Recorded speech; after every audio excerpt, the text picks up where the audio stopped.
সৌদিতে ক্ষতিগ্রস্ত মার্কিন ৮৪,০০০ কেজির যুদ্ধ বোয়িং। আমেরিকার সামরিক ক্ষমতা নিয়ে নতুন চ্যালেঞ্জের দাবি ইরানের।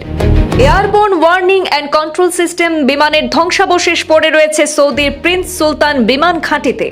৬টি মিসাইল এবং ২৯ ড্রোন ব্যবহার করে একযোগে হামলার দাবি ইরানের। এতে মার্কিন ক্ষয়ক্ষতির কথাও উল্লেখ।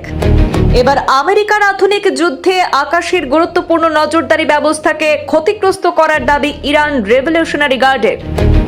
ইরান আমেরিকার সংঘাতের বড় আপডেট সামনে এসেছে। আকাশের উপর নজরদারি করার কাজে ব্যবহৃত রাডার সিস্টেম থাকা মার্কিন বিমান এবার ধ্বংস করে দেওয়ার দাবি করেছে ইরানের আইআরজিসি অর্থাৎ ইরান রেভলিউশনারি গার্ড।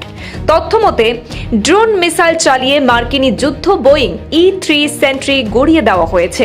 ৮৪,০০০ কেজির এই বিমানের ধ্বংসস্তূপ পড়ে রয়েছে সৌদির প্রিন্স সুলতান বিমান ঘাঁটিতে।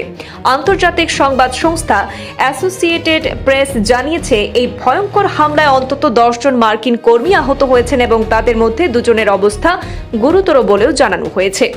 ইরান প্রেস টিভির প্রকাশিত ছবিতে দেখা গিয়েছে যে বিমানটির মূল কাঠামো সম্পূর্ণ বিধ্বস্ত, কেবল বিমানের সামনের এবং পিছনের অংশ অক্ষত রয়েছে।